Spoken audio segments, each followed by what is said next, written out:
Aquí los tienen en el año 92, cuando estaban en el momento más, digamos, intenso de su relación personal y también deportiva. Durante una década, estos dos hombres controlaron el mundo del ajedrez. El uno frente al otro, el otro frente al uno. Batallas terribles, con un tablero de por medio. También batallas políticas, porque este hombre, Kasparov, representaba a los aperturistas en la antigua Unión Soviética, mientras que Karpov representaba al régimen comunista en aquellos tiempos. ¿Hoy las cosas son distintas? Pues seguramente sí, pero estamos viendo, lo vamos a ver de inmediato, a ambos jugando de nuevo al ajedrez aquí en España. Ha sido en Valencia y ha sido así. Han pasado 25 años desde su primer duelo. Son eternos rivales dentro y fuera de los tableros, pero el tiempo ha curado viejas heridas. Kasparov pagó con la cárcel su oposición al gobierno ruso y Karpov no se olvidó de su compañero. Karpov fue uno de los pocos que fue a visitarme a la prisión, un gesto de solidaridad que nunca olvidaré. El ajedrez ha superado las diferencias políticas y personales. Siempre nos ha unido el respeto, a pesar de la rivalidad y de la dificultad por nuestros distintos puntos de vista sobre la política en nuestro país. El reencuentro se ha hecho realidad en Valencia, la ciudad que se reivindica como la cuna del ajedrez moderno con la introducción de la pieza de la dama. Sin títulos en juego, pero con la misma pasión, los dos grandes maestros han vuelto para recuperar el esplendor de este deporte. Pues vamos a tener ocasión de hablar con alguien que es desde luego uno de los mejores divulgadores del ajedrez en nuestro país, en España. Es periodista, pero sobre todo es un amante del ajedrez. Leoncho García, buenas noches. Buenas noches, Vicente. Muchas gracias por estar por con nosotros en directo desde Valencia. Ha asistido a este reencuentro. Alguien que ama tanto el ajedrez como tú. ¿Qué has sentido al volver a ver de nuevo, frente a frente, con un tablero de por medio a Karpov y Kasparov? Bueno, ante todo un ataque bastante fuerte de nostalgia, por supuesto, pero también esta misma tarde he vivido en el Palau de les Arts, aquí en Valencia, un espectáculo electrizante, con Kasparov y Karpov disputando 8 partidas de 5 minutos cada uno. Ha habido momentos en los que el ritmo ha llegado a ser de 2 movimientos por segundo. Claro, a esa velocidad, dos ajedrecistas cualesquiera ya logran que el público vibre, pero cuando encima los que tienes delante son Kasparov y Karpov, que han protagonizado la mayor rivalidad en la historia de todos los deportes, no solamente en el ajedrez, pues bueno, han sido 3 días muy intensos, muy solemnes, que por otra parte confío en que sirvan para alumbrar también las ventajas sociales del ajedrez, que son muchas, aparte del espectáculo de Kasparov y Karpov, ¿no? Sin duda, el espectáculo de Kasparov y Karpov ¿se podría equiparar o incluso es superior al mito de las batallas entre Spassky y Fischer? Bueno, es una comparación muy complicada. Para nuestros espectadores más jóvenes, tengamos en cuenta que cuando Fischer consigue destronar a Spassky, estábamos en plena Guerra Fría entre Estados Unidos y la Unión Soviética. Hablamos del año 72. El botón de la bomba atómica estuvo a punto de ser pulsado varias veces. La Unión Soviética tenía el ajedrez como su escaparate propagandístico principal en el mundo. Y entonces un estadounidense consigue destronar al rey de los soviéticos en el ajedrez. Claro, fue realmente una gran bomba mediática. Todos los juegos de ajedrez se agotaron en todo el mundo en el año 72.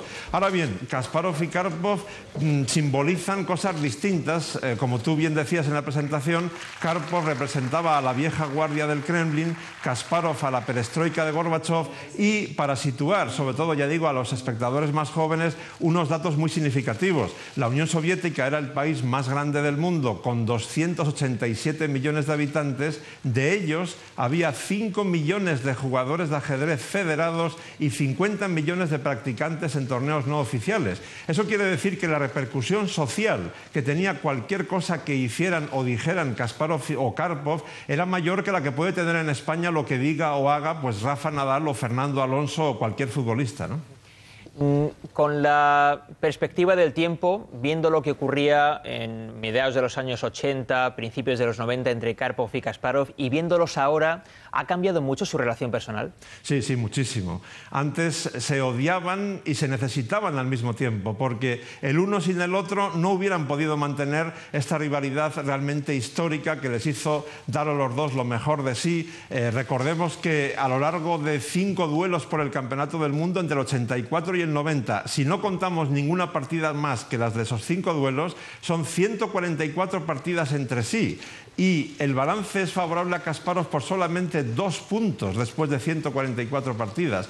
Claro, y además hay que tener en cuenta que eso supone, Vicente, 500 horas más o menos frente a frente en un escenario a lo largo de 6 años, miles de horas más pensando de manera obsesiva el uno en el otro, y todo eso bajo una presión deportiva, política y social enorme, porque por ejemplo, el número 2 de Gorbachev, Alexander Yakovlev, era un padrino de Kasparov, pero la vieja guardia del Kremlin protegía a Karpov. El KGB estuvo muy implicado en los duelos entre ambos, como se ha demostrado después cuando se han revelado, digamos, parte de los archivos secretos del KGB. O sea que todo esto pues da para más de una película en realidad. Sin duda que sí.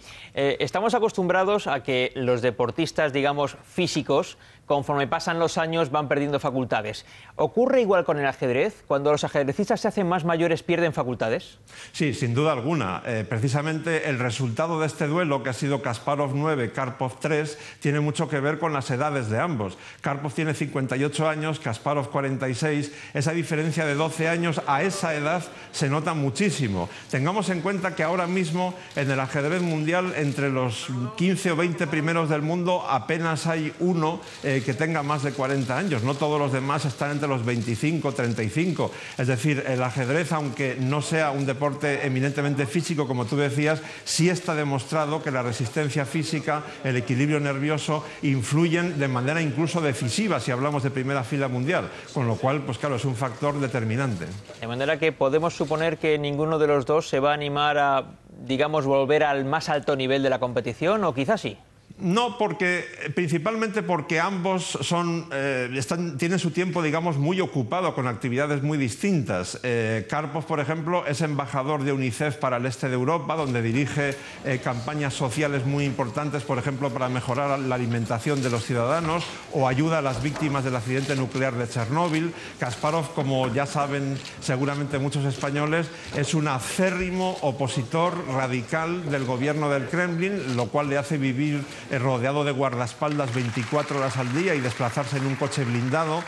Kasparov además acaba de escribir, o todavía no ha terminado, una serie que se llama Mis geniales predecesores, en las que analiza de forma muy incisiva y muy profunda a todos los campeones del mundo de la historia. Sigue dando exhibiciones, da conferencias para hombres, para directivos de empresa, etcétera. En fin, está muy ocupado con otras cosas y yo no creo que le interese nada volver a la alta competición. Quizá podría volver a luchar por el Campeonato del Mundo todavía a los 46 años, pero ya dudosamente, ¿no? Habría que ponerse mucho a la labor. Una última cosa, Leoncho.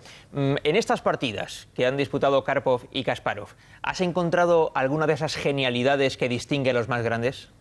Sí, la capacidad de ver jugadas geniales en décimas de segundo, eso lo hemos visto esta misma tarde varias veces, ¿no? Tú decías antes, citando a Zapatero, que la alianza de civilizaciones debería ser la lengua materna de las Naciones Unidas. Bueno, el ajedrez es la lengua materna de estos genios del ajedrez, ¿no? Y por tanto son capaces de tener ideas geniales en décimas de segundo. Leoncho García, hemos vuelto a aprender mucho contigo. Muchas gracias por estar con nosotros esta noche. Un placer, como siempre. Buenas noches. El ajedrez, que de vez en cuando nos trae noticias que nos gusta contar, porque son historias que no solo tienen el ajedrez como protagonista, desde luego mucho es el ajedrez, pero nos remontan a otros tiempos, en otras circunstancias políticas internacionales en las que dos jugadores de ajedrez, dos deportistas, se convertían en la bandera de un bando o de otro ante determinado tipo de circunstancias políticas y mundiales.